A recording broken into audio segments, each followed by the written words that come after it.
दोस्तों भारत और इंग्लैंड के बीच 5 मैचों की टेस्ट सीरीज खेले जा रही है, जहां पर इस सीरीज का तीसरा टेस्ट मुकाबला भारत और इंग्लैंड के बीच राजकोट में खेला गया। इससे पहले दोनों टीमों ने एक एक मुकाबला इस टेस्ट सीरीज में जीता था, जिस वजह से यह टेस्ट सीरीज 1.1 की बराबरी पर खड़ी थी। लेकिन दोस्तों तीसरे टेस्ट मुकाबले में रोहित शर्मा की टीम ने इंग्लैंड की टीम को 434 रनों से रौंद कर अब इस सीरीज में 2-1 की बढ़त हासिल कर लिया है। और तीसरे टेस्ट मुकाबले में युवा बल्लेबाज यशस्वी जायसवाल के दोहरे शतक और फिर रविंद्र जडेजा के 5 विकेट की मदद से भारत ने इंग्लैंड के खिलाफ टेस्ट इतिहास की सबसे बड़ी जीत हासिल कर इंग्लैंड को उसकी असली औकात दिखा दी है। वहीं पर 5 दिन चलने वाला टेस्ट मैच भारत की बेहतरीन बल्लेबाजी और घातक गेंदबाजी की वजह से इंग्लैंड को चौथे दिन ही घुटने टेकने पर भारतीय टीम ने मजबूर कर दिया। और दोस्तों वहीं पर अब इस टेस्ट सीरीज का चौथा टेस्ट मुकाबला दोनों टीमों के बीच खेला जाना है, जिसके लिए भारतीय टीम के कप्तान रोहित शर्मा ने चौथे टेस्ट मुकाबले में भी इंग्लैंड की टीम को कुचलने के लिए अपनी खतरनाक प्लेइंग 11 घोषित कर दिया है। जहां पर इस प्लेइंग 11 से युवा बल्लेबाज रजत पाटीदार समेत 4 खिलाड़ियों को बाहर फेंक अब उनकी जगह पर युवा बल्लेबाज देवदत्त पट्टिकल समेत 4 नए खिलाड़ियों को प्लेइंग 11 में शामिल कर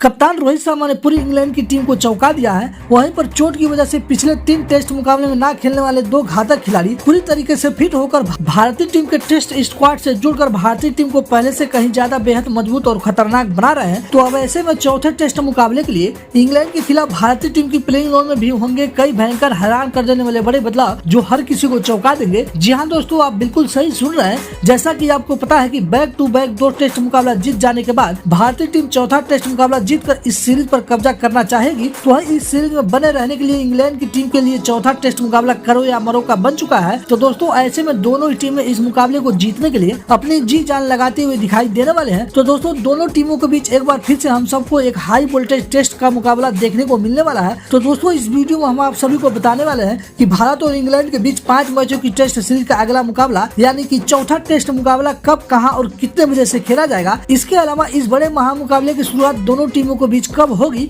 वहीं पर भारत और इंग्लैंड के बीच खेले जाने वाले चौथे टेस्ट मुकाबले के लिए क्या हो सकती है भारतीय टीम की सबसे बेस्ट घातक और खतरनाक प्लेइंग 11। वहीं पर इसके अलावा भारत और इंग्लैंड के बीच भारत में आज तक खेले गए टेस्ट मुकाबलों के क्या कहते हैं आंकड़े। तो इन आंकड़ों के लिहाज से दोनों टीमों में से कौन सी टीम किस पर नजर आती है ज्यादा भारी। वहीं पर इसके अलावा भारत और इंग्लैंड के बीच खेले जाने वाले इस टेस्ट सीरीज से जुड़ी कई जरूरी और अहम बातें, जिसे जानना आपके लिए बन जाता है बेहद जरूरी। लेकिन दोस्तों उससे पहले आप सभी को क्या लगता है कि यशस्वी जायसवाल और रोहित शर्मा चौथे टेस्ट मुकाबले में फिर से शतक लगा पाएंगे या नहीं? नीचे कमेंट बॉक्स में कमेंट करके जरूर बताइएगा। और प्लीज हमारे इस वीडियो को लाइक और चैनल को सब्सक्राइब करके हमें अपना सपोर्ट जरूर दिखाइएगा। और यदि आप सभी ने हमारे इस छोटे से चैनल को सब्सक्राइब कर लिया है तो आप सभी को तहे दिल से धन्यवाद। तो चलिए दोस्तों आज की इंटरेस्टिंग वीडियो को स्टार्ट करते हैं। तो दोस्तों सबसे पहले बात करते हैं भारत और इंग्लैंड के बीच खेले जाने वाले चौथे ब्लॉकबस्टर टेस्ट मुकाबले की। तो इन दोनों टीमों के बीच टेस्ट मुकाबला 23 फरवरी दिन शुक्रवार को रांची में भारतीय समय अनुसार सुबह 9 बजे से खेला जाएगा। वैसे दोस्तों आप सभी कमेंट करके बताइए कि तीसरे टेस्ट मैच का सबसे बड़ा मैच विनर खिलाड़ी कौन सा भारतीय खिलाड़ी रहा था। और वहीं पर भारतीय कप्तान रोहित शर्मा अपने जिस खतरनाक प्लेइंग 11 के साथ इंग्लैंड को चौथे टेस्ट मुकाबले में एक बार फिर से हार का स्वाद चखाने के लिए मैदान पर उतरने वाले हैं, उस घातक प्लेइंग 11 की बात करने से पहले आप सभी को बताते हैं क्या है दोनों टीमों के आज तक भारतीय सरजमी पर खेले गए टेस्ट मुकाबले में जीत और हार के आंकड़े। तो दोस्तों भारत और इंग्लैंड ने आज तक भारत में एक दूसरे से 41 टेस्ट मुकाबले खेले हैं, जिसमें भारत ने 25 तो इंग्लैंड ने 16 टेस्ट मुकाबले में जीत हासिल किया है।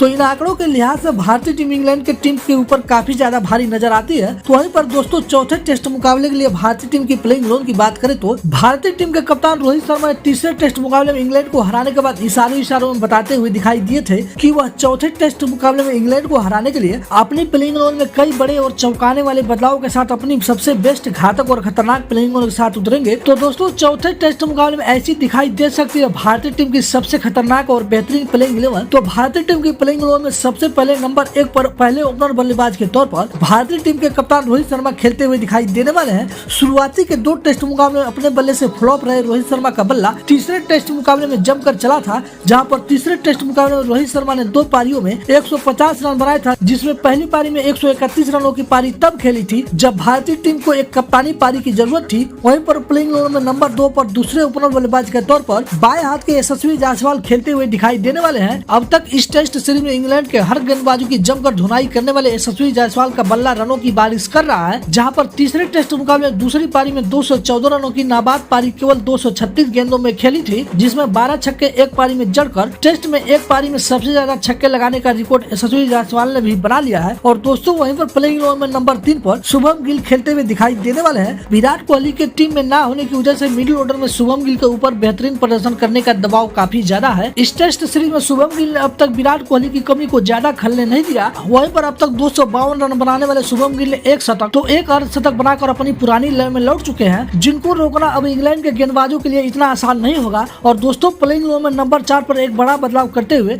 रजत पाटीदार की जगह पर देवदत्त पडिक्कल को मौका दिया जा सकता है। इंग्लैंड के खिलाफ डेब्यू करने वाले रजत पाटीदार का बल्ला बिल्कुल खराब रहा था, जहां पर 2 टेस्ट मुकाबले के 4 इनिंग में इनके बल्ले से केवल 46 रन निकले थे, जो कि बेहद खराब आंकड़े हैं। लेकिन अब देखना होगा मौका मिलने पर देवदत्त पडिक्कल कितने खरे उतरते हैं चौथे टेस्ट मुकाबले में। और उनके बाद प्लेइंग 11 में नंबर 5 पर श्रेयस अय्यर की जगह भारतीय टीम में शामिल किए गए सरफराज खान खेलते हुए दिखाई देने वाले हैं। तीसरे टेस्ट में डेब्यू करने वाले सरफराज खान ने अपनी अटैकिंग बल्लेबाजी से साबित किया कि वह टेस्ट को भी T20 के अंदाज में खेल सकते हैं, जहां पर तीसरे टेस्ट मुकाबले की दोनों पारी में बैक टू बैक 2 अर्धशतक जड़कर डेब्यू मुकाबले में धमाकेदार बल्लेबाजी से पूरी इंग्लैंड की टीम को चौंका दिया है। और दोस्तों वहीं पर प्लेइंग 11 में नंबर 6 पर तीसरे टेस्ट मुकाबले के सबसे बड़े हीरो रहे रविंद्र जडेजा खेलते हुए दिखाई देने वाले हैं। अब तक इस सीरीज में जडेजा ने बल्ले और गेंद दोनों से गदर मचाया है। तीसरे टेस्ट में तो पहले अपने बल्ले से 112 रनों की कमाल की पारी खेली, तो उसके बाद 7 विकेट निकालकर इंग्लैंड के पारी को समेटने का बखूबी काम किया। वहीं पर अपने इस ऑलराउंडर खेल के लिए रविंद्र जडेजा को मैन ऑफ द मैच चुना गया। उसके बाद प्लेइंग 11 में नंबर 60 पर एक बार फिर से